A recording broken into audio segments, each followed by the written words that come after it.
আমাৰ মুছলিমসকল অসমলৈ কেতিয়া আৰু কেনেকৈ আহিছিল যদিও এই কোৱেশ্চনটো আমাৰ অসমৰ ৰাজনৈতিক ক্ষেত্ৰত বহুতবাৰ উত্থাপন হয় যে আমাৰ মুছলিমসকল কেনেকৈ কেতিয়া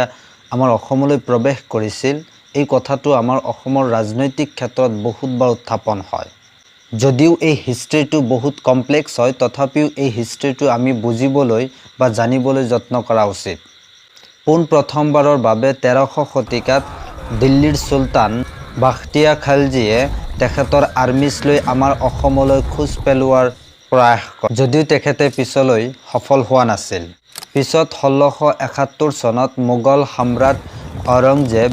তেখেতৰ আৰ্মিছ লৈ প্ৰৱেশ কৰি আমাৰ অসমৰ গুৱাহাটী চহৰখন দখল কৰিবলৈ প্ৰয়াস কৰে যদিও আমাৰ অসমৰ সেনাপতি লাচিত বৰফুকনে তেখেতক অৰ্থাৎ ঔৰংজেবক পৰাস্ত কৰি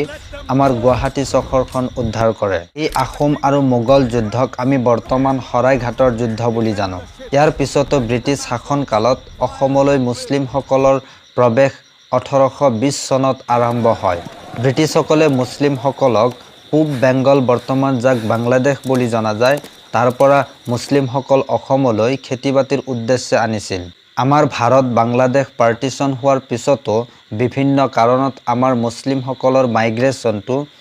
পলিটিকেল আৰু ইকনমিক্স কাৰণত হৈয়ে আছিল সো এনেকৈ আমাৰ মুছলিমসকল অসমলৈ প্ৰৱেশ কৰে and always we should keep in our mind that history should unite us not divide us thanks for watching this video till the end